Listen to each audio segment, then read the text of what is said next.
27వ సంకీర్తన మనం చూసినట్లయితే ఈ 127వ సంకీర్తన భక్తుడైన సొలొమోను రచించినట్టుగా మనం చూస్తూ ఉన్నాం.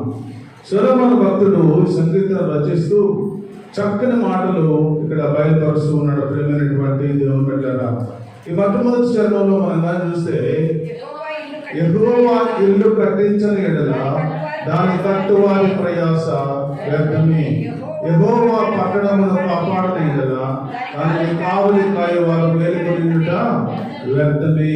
చక్కని మాటలు దేవుడు బయలుపరుస్తూ ఉన్నాడు. ప్రేమైనటువంటి దేవుని బిడ్డలారా, ఈ 127వ సంకీర్తనలో ఈ మొట్టమొదటి చరణము వచనంలో మనం చూస్తే ఇల్లుల గురించి దేవుడు మాట్లాడుతూ ఉన్నాడు. ఏ ఇల్లుది?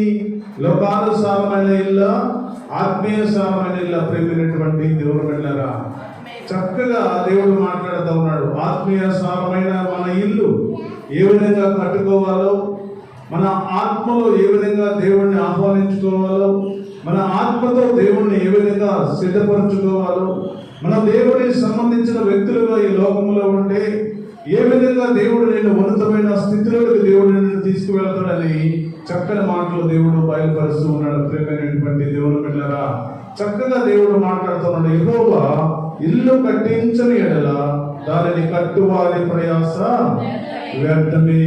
ఈ లోకంలో దేవుని సంబంధించిన వ్యక్తిగాను ఉండకుండా, దేవుని ఆలోచన చొప్పులను నడవకుండా, దేవుని ప్రేమలను కొనసాగకుండా, దేవుని బిడ్డగాను ముందుకు సాగకుండా, ఈ లోకంలో లోకానుసారమైన వ్యక్తిగాను జీవిస్తూ, లోకంలో బ్రతుకుతూ, లోక ఆశల కొరకు జీవిస్తూ, లోకంలో బ్రతుకుతూ ఉంటే అవి దేవుడు వ్యర్థమే అని చెబుతున్నాడు. ప్రేమైనటువంటి దేవుని బిడ్డలారా, వ్యర్థమైన జీవితాన్ని మనం జీవించకుండా, వ్యర్థమైన ఆలోచనలు మనము ఆలోచించకుండా, వ్యర్థమైన బ్రతుకు మనం బ్రతకకుండా, దేవుడికి సంబంధించిన వ్యక్తిగా మనం కానీ బ్రతికినట్టుగైతే దేవుడు ఆ పరలోక పట్టణము అనే ఒక ప్రాంతానికి, ప్రదేశానికి నిన్ను తీసుకువెళ్తానని దేవుడు తెలియజేస్తూ ఉన్నాడు. ప్రేమైనటువంటి దేవుని బిడ్డలారా, చక్కని మాటలు దేవుడు మాట్లాడుతూ ఉన్నాడు. ఈ మధ్యాహ్న కాల సమయంలో చూడండి, 2వ కొరింథీ రాసిన పత్రిక 5వ అధ్యాయము 1వ వచనంలో మనం కానీ చూసినట్లయితే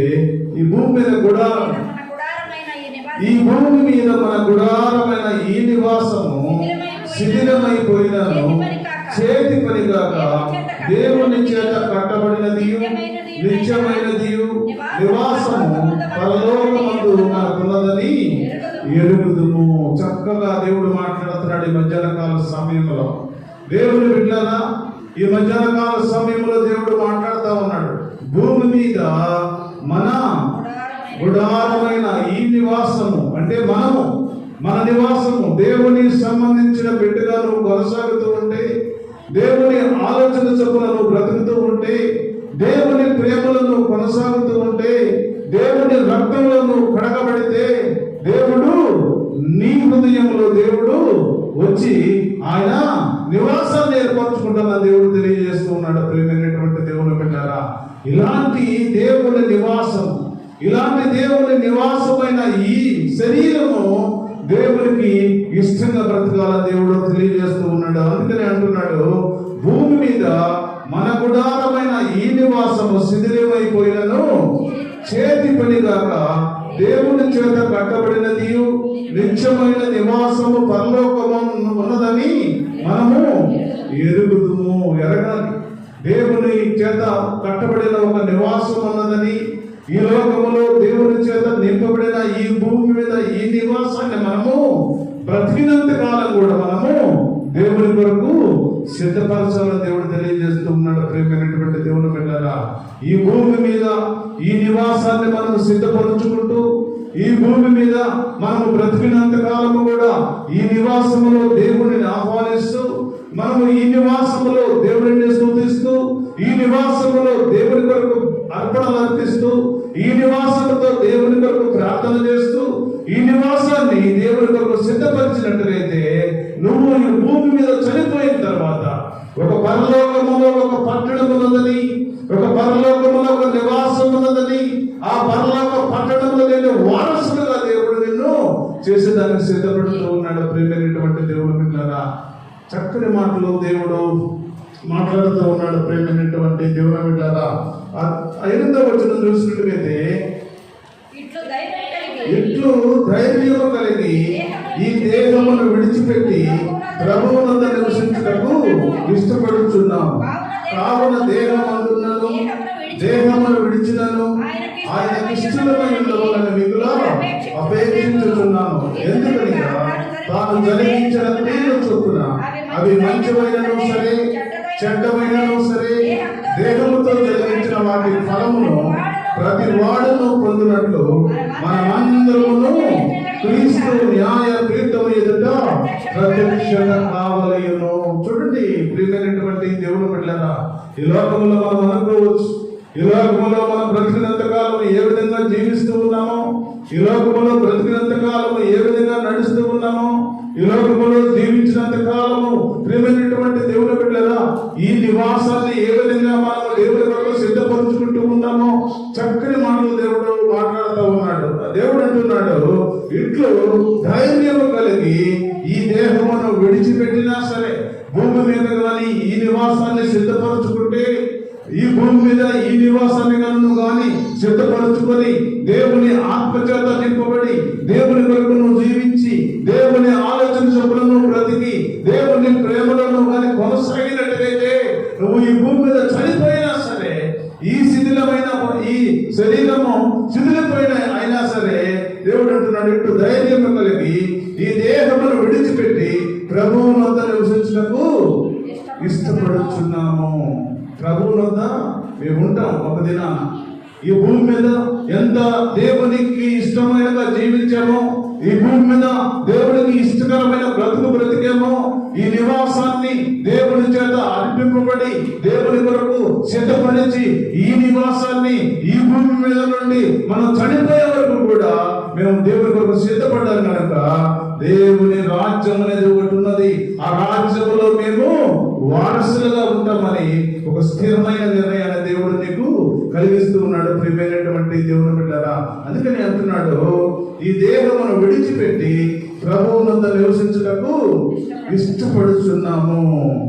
కావున దేహమును విడిచినను ఆయనకి ఇష్టమై ఉండవలని మిగుల అపేక్షించుచున్నాను. కీర్తనకారుడు అంటూ ఉన్నాడు. ప్రియమైనటువంటి దేవుని బిడ్డలారా, ఆయనకి ఇష్టమేందో తెలుసా?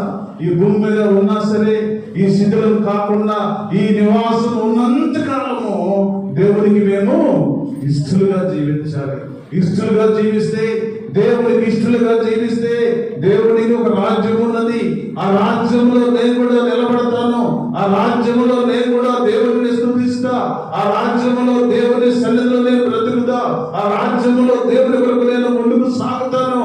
ఆ రాజ్యంలో దేవుని కొరకు నేను సిద్ధపడతాను అనే ఒక అపేక్ష కలిగి మనం జీవించాలని దేవుడు తెలియజేస్తూ ఉన్నాడు. ప్రియమైనటువంటి దేవుని బిడ్డలారా, అందుకని అంటున్నాడు, ఎందుకనగా తాను జరిగించిన క్రియల చొప్పున అవి మంచివైనను సరే చెడ్డమైనను సరే దేహముతో జరిగించిన వాటి ఫలములను ప్రతి వాడును పొందినట్లు మనమందరము కూడా క్రీస్తు న్యాయ పీఠం ఎదుట నిలబడాల్సిన దినం ఒకటి ఉన్నది. ప్రియమైనటువంటి దేవుని బిడ్డలారా, ఈ భూమి మీద ఈ నివాసము శిథిలమైపోయినా, ఈ భూమి మీద ఈ నివాసము శిథిలము కాకముందు మనము ఏ కార్యాలైతే చేసామో, ఏ పనులైతే చేసామో, ఏ ఆలోచన అయితే చేసామో, ఎలాంటి బ్రతుకు మనం బ్రతికామో, ఎలాంటి ఆలోచనతో మనం ముందుకు సాగామో, ప్రియమైనటువంటి దేవుని బిడ్డలారా, అవన్నిటి కొరకు క్రీస్తు న్యాయ పీఠం ఎదుట మనము ఒక దినాన నిలబడాలని దేవుడు హెచ్చరిస్తూ ఉన్నాడు. ప్రియమైనటువంటి దేవుని బిడ్డలారా, అందుకనే ఈ భూమి మీద ఈ గుడారమైన నివాసము శిథిలమైపోయే వరకు కూడా దేవుని కొరకు మనం జీవించాలని దేవుడు తెలియజేస్తూ ఉన్నాడు. ప్రియమైనటువంటి దేవుని బిడ్డలారా, అందుకనే దేవుడు చక్కని మాటలు దేవుడు మనతో మాట్లాడుతూ ఉన్నాడు. ప్రియమైనటువంటి దేవుని బిడ్డలారా, దేవుడు ఈ మధ్యాహ్న కాల సమయంలో అంటూ ఉన్నాడు, యెహోవా ఇల్లు కట్టించని ఎడల దాన్ని కట్టువారి ప్రయాస వ్యర్థమే. దేవుడు కట్టించాలి. దేవుడు ఈ నివాసాన్ని కట్టించాలి. దేవుడు ఈ నివాసములో స్థిరపడాలి.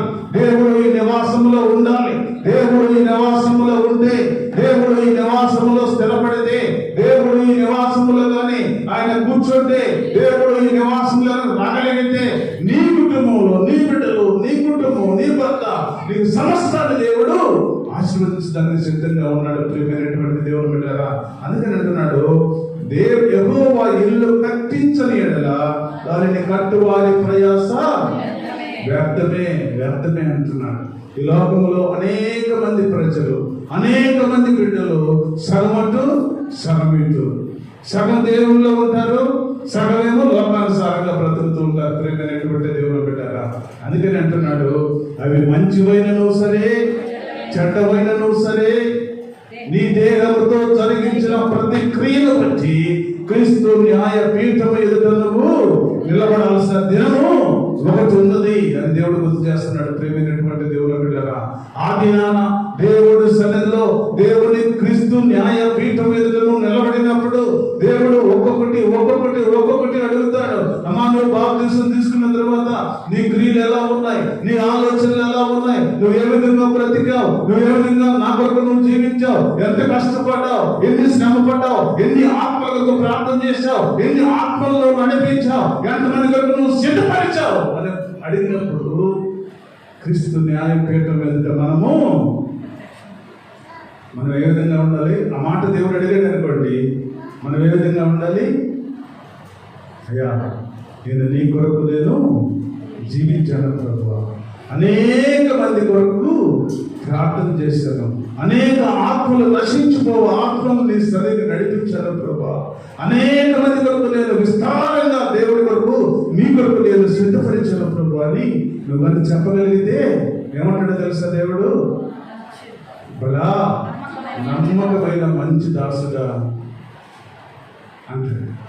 బలా నమ్మకమైన మంచి దాసుడా, నువ్వు నా తండ్రి చేత ఆశీర్వదించబడిన వాడు, నువ్వు నా తండ్రి చేత ఆశీర్వదించబడిన దానవు, నా కొరకు నువ్వు ఈ లోకములో అనేక మందిని సిద్ధపరిచావు, ఈ లోకములో అనేక మంది కొరకు నువ్వు పాటుపడ్డావు, ఈ లోకములో అనేక మంది కొరకు నువ్వు జీవించావు. బలా నమ్మకమైన మంచి దాసుడా, నా తండ్రి చేత ఆశీర్వదించబడినవాడా, కుడి పక్కగా నువ్వు నీ కొరకు నేను సిద్ధపరిచిన ఒక పట్టణం అనేది ఉంది, అక్కడికి వెళ్ళి నువ్వు జీవించు, అక్కడికి వెళ్ళి నువ్వు నెమ్మది పొందు అని దేవుడు మనల్ని ఆహ్వానిస్తాడు. ప్రియమైనటువంటి దేవుని బిడ్డలారా, ఈ లోకంలో రెండు ఆలోచనలతో జీవించేవారు, రెండు ఆలోచనలతో బ్రతికేవారు, రెండు ఆలోచనలతో ముందుకు సాగేవారిని దేవుడు ఏమంటాడు తెలుసా?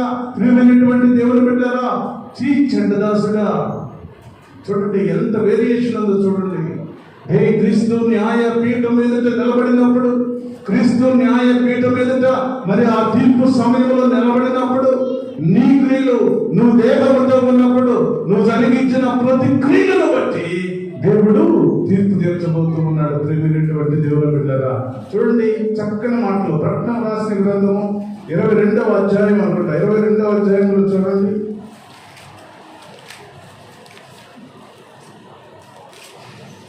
20వ అధ్యాయము 12వ వచనం. ఇంకొంచెం పైకి. మరియు ధవళమైన మహాసింహాసనమును దాని యందు ఆసీనుడైన ఒకరిని చూచితిని, భూమి ఆకాశంలో ఆయన సముఖము నుండి పారిపోయాను, వాటికి నిలువ చోటు కనబడలేదు. ఇక్కడ నుంచి చదవండి. మరియు గొప్పవారేమి కొద్దివారేమి మృతులైన వారందరూ ఆ సింహాసనం మీద నిలబడినట్ట చూచితిని. ఎక్కడ నిలబడాలి? ఆ ధవళ వర్ణ సింహాసనం మీద ఆసీనుడైన ఒక దేవుణ్ణి చూస్తూ ఉన్నాం. ప్రియమైనటువంటి దేవుని బిడ్డలారా, చూస్తూ ఉన్నప్పుడు ఇక్కడే గొప్పవారు, పెద్దవారు, సంఘ పెద్దలు, పాస్టర్ గారు, ఇంకా పేదవారు, మరి దరిద్రులు అని ఇక్కడ ఉంది. కానీ అక్కడైతే అందరూ కూడా గొప్పవారేమి కొద్దివారేమి మృతులైన వారందరూ కూడా ఒకే వరుసలో నిలబడాలి. ప్రియమైనటువంటి దేవుని బిడ్డలారా, ఒకే వరుసలో నిలబడాలి. అప్పుడు ఆయన తర్వాత చూడండి, ఆ తర్వాత అప్పుడు గ్రంథములు విప్పబడెను, మరియు జీవ గ్రంథములు వేరొక గ్రంథం విప్పబడెను. ఆ గ్రంథములను రాయబడి ఉన్న వాటిని బట్టి తమ క్రియలు చొప్పున మృతులు తీర్పు పొందిది. అక్కడ ఉంది అసలైన వ్యవహారం. ప్రియమైనటువంటి దేవుని బిడ్డలారా, జరిగించిన ప్రతి క్రియను బట్టి శరీరంతో బ్రతికి ఉన్నప్పుడు ఈ శిథిలము కాకముందు ఈ ఆలయం అనే ఈ దేవాలయం అనే ఈ శిథిలము కాకముందు నువ్వు శరీరంతో జరిగించిన ప్రతి క్రియను బట్టి దేవుడు అక్కడ తీర్పు తెరచబోతూ ఉన్నాడు. ప్రేమైనటువంటి దేవుని బిడ్డలారా, అక్కడ ఈ భూమి మీద నువ్వు మంచి పనులుగా చేస్తే, ఈ భూమి మీద దేవుని కొరకు నువ్వు శ్రమ పడితే, ఈ భూమి మీద నువ్వు దేవుని కొరకు ఇష్టంగా జీవిస్తే, నువ్వు ఈ భూమి మీద దేవుని కొరకు నువ్వు కానీ చక్కగా బ్రతకగలిగితే, బిడ్డ నమ్మకమైన మంచి దాసుడా అని దేవుడు నేను ఆహ్వానిస్తాడు. ప్రేమైనటువంటి దేవుని బిడ్డలారా, అదే ఈ లోకంలో మరి ఆ బ్రతికున్నంత కాలము మనము మన ఇష్టానుసారముగా మనం మనము మరి ఇష్టమైన త్రావులో నడిచి దేవుడికి వ్యతిరేకముగా వాక్యానుసారముగా జీవించకుండా అనేక ఆత్మను దేవుడి నడిపించకుండా మనం కానీ జీవిస్తే ప్రేమైనటువంటి సహోదరి, ప్రేమైనటువంటి సహోదరుడా ఏమంటాడో తెలుసా? చెడ్డ దాసుడా, నీకు ఎక్కడుంది ప్లేస్? నీకు ఎడమ వైపు ఉంది. నీకు ఆశీర్వదించబడిన వారు కుడి వైపు వెళుతూ ఉన్నారు, దేవుడి చేత విసర్జించిన వాడు ఎడమ వైపు వెళుతూ ఉన్నారు. ప్రియమైనటువంటి దేవుని బిడ్డలారా, ఆ ఎడమ వైపుకు వెళ్ళినప్పుడు ఎంత భయంకరమైన పరిస్థితి తెలుసా? సహోదరి సహోదరుడా, ఈ మధ్యాహ్న కాల సమయంలో మరి ఆ ధనవంతుడు ఎక్కడికి వెళ్ళాడో తెలుసా? ఆ ఎడమ వైపుకి వెళ్ళాడు ధనవంతుడు. ప్రియమైనటువంటి సహోదరి, ఎడమ వైపుకి వెళ్ళి కేకలేస్తా ఉన్నాడు. అయ్యో కేకలు, అయ్యో అయ్యో ఈ శ్రమను నేను తట్టుకోలేను, అయ్యో ఈ భయంకరమైన వేదన నేను తట్టుకోలేను, అయ్యో ఈ భయంకరమైన స్థితి నేను తట్టుకోలేను, అయ్యో నన్ను ఎవరు రక్షిస్తాడు అని కేకలేస్తా ఉన్నాడు. ప్రేమైనటువంటి దేవుని బిడ్డలారా, ఈ లోకములో బ్రతికినంత కాలము, ఈ లోకములో మనం జీవించినంత కాలము, ఈ లోకములో ఈ నివాసమైన ఈ దేవుని ఆలయాన్ని మనము జాగ్రత్తగా కాపాడుకుంటే, జాగ్రత్తగా మనము నడిపించుకోగలిగితే, జాగ్రత్తగా దేవుని వరకు మనం జీవించగలిగితే ప్రియమైనటువంటి సహోదరి సహోదరుడా, ఆ నెమ్మదికరమైన స్థలంలోకి వెళ్ళిపోతావు నువ్వు. ఆ నెమ్మదికరమైన స్థలంలో ఎలా ఉంటుందో తెలుసా? బంగారు పట్టణాలు ఉంటాయి, బంగారు గృహాలు ఉంటాయి, ఆ రాజ వీధులు ఉంటాయి. ఆ వీధుల్లో ఒక మంచి స్థితి ఉంటుంది, నెమ్మది ఉంటుంది. అయ్యో ఎప్పుడు కూడా దేవుణ్ణి స్తుతించే ఆరాధన ఉంటుంది. ప్రియమైనటువంటి దేవుని బిడ్డలారా, అలాంటి ప్రదేశాలకు నువ్వు వెళ్ళాలి అంటే దేవుడి కొరకు నువ్వు జీవించాలి, దేవుడి కొరకు నువ్వు కష్టపడాలి. అందుకని అంటున్నాడు, యెహోవా ఇల్లు కట్టించని ఎడల దాన్ని కట్టువారి ప్రయాస వ్యర్థమే, యెహోవా పట్టణమును కాపాడని ఎడల దానిని కావలి కాయవారు మేలుకొనియుట వ్యర్థమే వ్యర్థమే. ఈ లోకంలో దేవుని సంబంధించిన వ్యక్తిగా నువ్వు ఉంటే, దేవుని ఆలోచన చొప్పున నువ్వు కానీ నడవగలిగితే, దేవుని ప్రేమలో నువ్వు కానీ ముందుకు సాగగలిగితే దేవుడు నిన్ను కాపాడుతాడు, దేవుడు నిన్ను బలపరుస్తాడు, దేవుడు నిన్ను ప్రేమిస్తాడు, దేవుడు నిన్ను ఉన్నతమైన స్థితిలోనే తీసుకువెళ్తాడు. ప్రేమైనటువంటి దేవుని బిడ్డలారా, అంతేకాని దేవుని చేత నువ్వు ప్రేమించబడకుండా,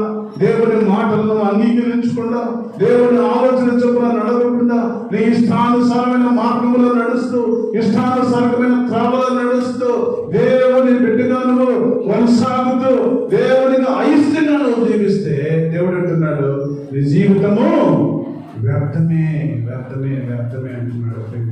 దేవుడు బిడ్డలారా, ఈ మధ్యాహ్న కాల సమయంలో దేవుడు స్పష్టంగా మాట్లాడుతున్నాడు మనతో. ఏది వ్యర్థమో, ఏది దేవునికి ఇష్టమో, ఏది దేవునికి అయిష్టమో చాలా క్లియర్గా దేవుడు తెలియజేస్తూ ఉన్నాడు. ప్రేమైనటువంటి దేవుని బిడ్డలారా, మనమైతే దేవునికి ఇష్టంగా బ్రతికి, దేవుని ఆలోచన చొప్పున నడిచి, దేవుని ప్రేమలో కొనసాగుతూ, దేవుని చేత బలాన నమ్మకమైన మంచి దాసుడా, బలాన నమ్మకమైన మంచి దాసురాలా, నా తండ్రి చేత మీరు ఆశీర్వదించబడిన వారు అని దేవుడిని మనం పిలిపించుకునే స్థితిలో మనం బ్రతకాలని దేవుడు మాట్లాడుతూ ఉన్నాడు. ప్రియమైనటువంటి దేవుని బిడ్డలారా, తర్వాత వచనం చూస్తే, మీరు వేకువనే లేచి చాలా రాత్రి అయిన తర్వాత పండుకొనొచ్చు కష్టార్జితమైన ఆహారం తింటున్నట వ్యర్థమే, తన ప్రియులను ఎదిరించుచుండగా ఆయన వారికి ఇచ్చుచున్నాడు. చక్కగా దేవుడు మాట్లాడుతూ ఉన్నాడు. మీరు వేకువనే లేచి చాలా రాత్రి అయిన తర్వాత పండుకొనొచ్చు కష్టార్జితమైన ఆహారం తింటున్నట వ్యర్థమే, తన ప్రియులను ఎదిరించుచుండగా ఆయన వారికి ఇచ్చుచున్నాడు. దేవునికి ఇష్టంగా, దేవుని ఆలోచన చొప్పున నువ్వు కానీ బ్రతకగలిగితే దేవుడు నీకు సమస్తాన్ని దేవుడు సమకూర్చగలడని దేవుడు మాట్లాడుతూ ఉన్నాడు. ప్రియమైనటువంటి దేవుని బిడ్డలారా, తర్వాత వచ్చిన మనం చూస్తే కుమారులు యెహోవాను గ్రహించు స్వాస్థ్యము, గర్భఫలము ఆయన ఇచ్చు బహుమానమే. యవ్వన కాలమందు పుట్టిన కుమారులు బలవంతుల చేతిలో బాణముల వంటి వారు. చక్కగా దేవుడు మాట్లాడుతూ ఉన్నాడు. ఈ మధ్యాహ్న కాల సమయంలో అనేక మంది ప్రజల గురించి దేవుడు మాట్లాడుతూ ఉన్నాడు. మన బిడ్డలను ఏ విధంగా పెంచుకోవాలో, మన బిడ్డలను ఏ విధంగా నడిపించుకోవాలో, మన బిడ్డలు ఏ విధంగా బ్రతికితే, ఏ విధంగా ఉంటే, ఏ విధంగా ముందుకు సాగితే మన బిడ్డలు దేవుడి చేత ఆశీర్వదించబడతారో చక్కని మాటలు దేవుడు మాట్లాడుతూ ఉన్నాడు. ప్రేమైనటువంటి దేవుడు బిడ్డలారా, ఈ మధ్యాహ్న కాల సమయంలో దేవుడు మాట్లాడు, కుమారులు యెహోవా అనుగ్రహించు స్వాస్థ్యము, గర్భఫలము ఆయన ఇచ్చు బహుమానము. ఆ బహుమానం దేవుని చేత పొందుకున్న బహుమానాన్ని, దేవుని చేత తీసుకున్న బహుమానాన్ని, దేవుని చేత తీసుకున్న ఆ గొప్ప బహుమానాన్ని మనము ఏ విధంగా ఈ లోకంలో మనము నడిపించుకోవాలి, ఏ విధంగా దేవుడి కొరకు మనం ఆ బిడ్డలను నడిపించాలో చక్కని మాటలు దేవుడు మాట్లాడుతూ ఉన్నాడు. ఈ మధ్యాహ్న కాల సమయంలో అదే సామెతలు రాసిన గ్రంథము 22వ అధ్యాయంలో మనం కానీ చూసినట్టుగైతే 22వ అధ్యాయము 6వ వచనంలో మనం కానీ చూసినట్టుగైతే, బాలుడు నడవవలసిన త్రోవను వానికి నేర్పుము, వాడు పెద్దవాడైనప్పుడు దాని నుండి తొలగిపోడు. చక్కగా దేవుడు మాట్లాడుతూ ఉన్నాడు. అనేక మంది బిడ్డలను చూసినట్టుగైతే, అనేక మంది ప్రజలను చూసినట్టుగైతే తన బిడ్డలు ఏ విధంగా ఉంటూ ఉన్నారు, తన బిడ్డలు ఏ విధంగా నడుస్తూ ఉన్నారు, తన బిడ్డలు ఏ విధంగా జీవిస్తూ ఉన్నారు, తన బిడ్డలు ఏ విధంగా ఈ సెల్ ఫోన్ లో పడి లోకంలో జీవిస్తూ, లోక ఆశ్రమంలో పడి, లోకంలో బ్రతుకుతూ, బ్రతుకులు ఆ సెల్ ఫోన్ల మీద ఆధారపడి జీవించే బిడ్డలు అనేక మంది ఉన్నారు. ప్రేమైనటువంటి దేవుడు బిడ్డలారా, చక్కగా దేవుడు మాట్లాడుతూ ఉన్నాడు. పిల్లల్ని ఏ విధంగా పెంచుకోవాలో, పిల్లల్ని ఏ విధంగా నడిపించుకోవాలో, పిల్లల్ని ఏ విధంగా క్రమపరుచుకోవాలో, పిల్లల్ని ఏ విధంగా క్రమశిక్షణలో పెంచాలో చక్కగా దేవుడు మాట్లాడుతూ ఉన్నాడు. ప్రేమైనటువంటి దేవుని బిడ్డలారా, ఎప్పుడు ఏది చేయాలో అది చేపించాలి పిల్లల చేత. ప్రేమైనటువంటి దేవుని బిడ్డలారా, ఆదివారం పొద్దునే లేచి పిల్లలను సిద్ధపరిచి దేవుడి సన్నిధికి పంపిస్తే, దేవుడు ఏదో 2 మాటలు నేర్చుకుంటే, ఏదో ఒక మాట అయినా కూడా దేవుడు తన మనసులో నింపుకుంటాడు. ప్రేమైనటువంటి దేవుని బిడ్డలారా, చక్కగా దేవుడు మాట్లాడుతూ ఉన్నాడు. బాలుడు నడవవలసిన త్రోవను వానికి నేర్పుము, వాడు పెద్దవాడైనప్పుడు దాని నుండి తొలగిపోడు. చిన్నప్పుడు నేర్చుకుంటేనే పెద్దవాడైనప్పుడు దాని నుండి తొలగిపోడు. ప్రేమైనటువంటి దేవుని బిడ్డలారా, చిన్నప్పుడు అంతా వదిలేసి మనము సెల్ ఫోన్లు ఇచ్చి గాఢాబం చేసి పిల్లల్ని వీధుల్లో తిప్పి ఎక్కడెక్కడో తిప్పుతూ మరి దేవుని సన్నిధికి పంపించకుండా, దేవుని ఆలోచనలతో నడిపించకుండా ఇష్టానుసారంగా వాళ్ళు బ్రతుకుతూ ఉంటే పెద్దవాడైనప్పుడు ఏదైతే మనం నేర్పించామో దాని నుండి వాడు తొలగి పోడు అని దేవుడు చెప్తా ఉన్నాడు. ఏదైతే మనం నేర్పిస్తామో, నువ్వు దేవుని సన్నిధికి పంపిస్తే, దేవుని ఆలోచన చొప్పున నడవగలిగే స్థితిలో ఉంటే దాని నుండి తొలగిపోడు. మరి నువ్వు ఆ విధంగా చేయకుండా నువ్వు సెల్ ఫోన్లు ఇచ్చి ఫ్రెండ్స్ తో తిరుగుతూ, లోకంలో తిరుగుతూ, లోక ఆశలతో ఉంటూ, సినిమాలు సీరియల్ చూస్తూ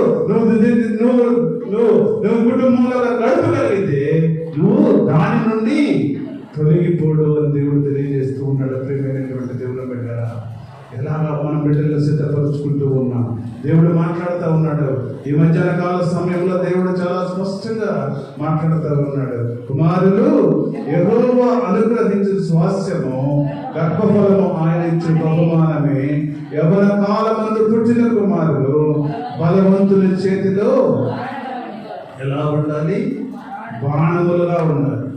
బాణములుగా ఉండాలి అంటే లోకానుసారంగా బ్రతుకుతూ, లోకానుసారమైన ఆలోచనలు చేస్తూ, లోకంలో జీవిస్తూ, లోక ఆశలకు లోబడి వర్గాన్ని జీవిస్తే, నిన్నగా మొన్న ఒక మంట జరిగింది. చాలా చిన్న కుర్రాళ్ళు ఇద్దరు కలిసి కత్తి తీసుకొని మరి అతను చనిపోయే వరకు కూడా నరికేశాడు. చనిపోయే వరకు కూడా, ఇంకా బ్రతికున్నాడేమో అని చనిపోయే వరకు కూడా నరికేశాడు. ప్రియమైనటువంటి దేవుని బిడ్డలారా, ఎందుకంటే చింతనం నుండి వాడు ఆ విధంగా నేర్చుకున్నాడు. ఆ విధంగా నేర్చుకోబట్టి అదే స్థితిలో మన నాన్న వరకు కూడా తీసుకెళ్ళాడు. ప్రియమైనటువంటి దేవుని బిడ్డలారా, అయితే దేవుడు మాట్లాడుతూ ఉన్నాడు, ఈ మధ్యాహ్న కాల సమయంలో నువ్వు నడవవలసిన త్రోవను మనము నేర్పించాలి. తల్లిదండ్రులుగా బిడ్డలు ఏ విధంగా నేర్చుకోవాలో, ఏ విధంగా ఉంటే వారు బాగుపడతారో, ఏ విధంగా ఉంటే వారు సిద్ధపడతారో, ఏ విధంగా ఉంటే వారు స్థిరపడతారో, ఏ విధంగా ఉంటే ఈ లోకంలో వారు యోగ్యులుగా తయారవుతారో చక్కగా దేవుడు మాట్లాడుతూ ఉన్నాడు. వాడు పెద్దవాడైనప్పుడు దాని నుండి తొలగిపోడు. చక్కని మాటలు. దేవునికి సంబంధించిన వ్యక్తులుగా ఉన్నట్టుగైతే దేవుడు ఈ మధ్యాహ్న కాల సమయంలో చక్కగా దేవుడు మాట్లాడుతూ ఉన్నాడు మనందరితో. ప్రేమైనటువంటి దేవుని బిడ్డలారా, యవన కాలమందు పుట్టిన కుమారుడు బలవంతుని చేతిలో బాణముల వంటి వారు. నువ్వు అన్న దేవునికి సంబంధించిన వ్యక్తులుగా నీ బిడ్డలను పెంచుకోగలిగితే, నువ్వు దేవునికి సంబంధించిన వ్యక్తులుగా నీ బిడ్డలను కానీ ఉంచగలిగితే, నువ్వు దేవునికి సంబంధించిన వ్యక్తులుగా నీ కుమారులు కుమార్తెలను పెంచగలిగితే, ప్రియమైనటువంటి దేవుని బిడ్డరా, దేవుని సన్నిధిలో మనం చూసినట్టుగైతే, పరిశుద్ధ బైబిల్ గ్రంథంలో మనం చూసినట్టుగైతే, ఏలీ తెలుసు కదా మనకి. ఏలీ కుమారులు ఏ విధంగా తయారయ్యారో తెలుసు కదా మనం. ఆయన ఒక గొప్ప దైవజనుడు. ప్రియమైనటువంటి దేవుని బిడ్డలారా, గొప్ప దైవజనుడు బిడ్డలు, ఒక గొప్ప దైవజనుడు కుమారులు ఏ విధంగా తయారయ్యారో ప్రియమైనటువంటి దేవుని బిడ్డలారా, వారు దేవుని సన్నిధిలో మరి అనేక రకాలుగా చెడిపోయిన పరిస్థితిలో ఉన్నారు. ప్రియమైనటువంటి దేవుని బిడ్డరా, ఒక గొప్ప దైవజనుడు బిడ్డలు ఆ విధంగా చెడిపోతే వారి మరణం ఏ విధంగా ఉన్నదో ప్రియమైనటువంటి దేవుని బిడ్డ, అకాలంగా దేవుడు వారిని మరణాన్ని కోల్పోయాడు. ప్రియమైనటువంటి దేవుని బిడ్డరా, అదే కోవలో చూసినట్టుగైతే ఫిలిప్పుకు ఎంతమంది కుమార్తెలు? 4 కుమార్తెలు. ప్రియమైనటువంటి దేవుని బిడ్డరా, ఆ ఫిలిప్పు కుమార్తెలు దేవుడికి ఇష్టంగా జీవించారు. ప్రియమైనటువంటి దేవుని బిడ్డరా, దేవుడికి ఇష్టమైన మార్గంలో ప్రయాణం చేశారు, దేవుడికి ఇష్టమైన ఆలోచనతో నడిచారు, దేవుడికి ఇష్టమైన బిడ్డలుగా కుమార్తెలుగా వారు ఉన్నారు. ప్రియమైనటువంటి దేవుని బిడ్డరా, అందుకనే ఈ పరిశుద్ధ బైబిల్ గ్రంథంలో వారికి చోటు దొరికింది. ప్రియమైనటువంటి దేవుని బిడ్డరా, అదే ఏలీ మరి జీవితంలో మనం చూసినట్లయితే గొప్ప దైవజనుడే. ఆ శిలోహు ప్రార్థనా మందిరంలో ఆయన గొప్ప దైవజనుడే. ప్రియమైనటువంటి దేవుని బిడ్డరా, తన బిడ్డలను సక్రమైన మార్గంలో పెంచుకోలేక, సక్రమైన స్థితిలో పెంచుకోలేక, సక్రమైన స్థితిలో మనం నడిపించలేక ఆ జీవితాన్ని వారు ఆ విధంగా వారు ముగించుకున్నట్టుగా మనం చూస్తూ ఉన్నాం. ప్రియమైనటువంటి దేవుని బిడ్డరా, అదే ఫిలిప్పు కుమార్తెలైతే దేవుడికి ఇష్టంగా బ్రతికి, దేవుడికి ఇష్టమైన ఆలోచన నడిచి ఆయన పరిశుద్ధ బైబిల్ గ్రంథంలో చూసినట్టుగైతే అనేక మంది మనకి ఆదర్శంగా వారు జీవించినట్టుగా మనం చూస్తూ ఉన్నాం. ప్రియమైనటువంటి దేవుని బిడ్డరా, అందుకనే పౌలు గారు అంటూ ఉన్నాడు, నేను ఈ స్త్రీలు నాతో కూడా పనిచేసినందున వీరి పేర్లు జీవ గ్రంథంలో రాయమని దేవుడు చెప్తా ఉన్నాడు. జీవ గ్రంథంలో నీ పేరు ఉండాలి అంటే, జీవ గ్రంథంలో నీ పేరు ఉండాలి అంటే 21వ అధ్యాయంలో ఇందాక మనం చూసాం, ఒక గ్రంథము విప్పబడిను, వేరొక గ్రంథము మరి చూసినట్టుగైతే ఆ గ్రంథంలో ఎవరి పేర్లైతే ఉంటాయో, ఎవరి పేర్లైతే దేవుడు లిఖిస్తాడో, ఎవరి పేర్లైతే దేవుడు చేత ఆశీర్వదించబడిన వారుగా ఉంటారో వారందరినీ కూడా దేవుడు బలా నమ్మకమైన మంచి దాసులని పిలుస్తాడు. ప్రియమైనటువంటి దేవుడు బిడ్డరా, అందుకనే మన బిడ్డల్ని ఏ విధంగా పెంచుకోవాలో ఇద్దరిని చూపించాం. అక్కడ ఏలీ కుమారులను చూసాం, ఫిలిప్పు కుమార్తెలను చూసాం. ఏలీ కుమారులాగా మనం పెంచుతూ ఉన్నామా? ఫిలిప్పు కుమార్తెలాగా మనం పెంచుతూ ఉన్నామా? ప్రియమైనటువంటి దేవుని బిడ్డరా, వాడు పెద్దవాడైనప్పుడు దాని నుండి తొలగిపోడు.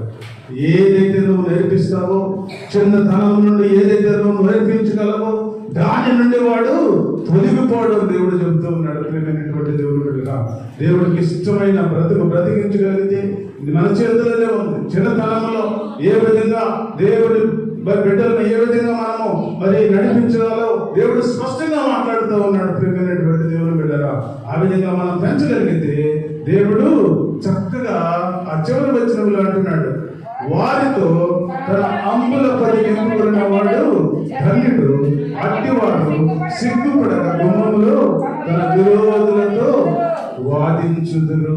ఎప్పుడు?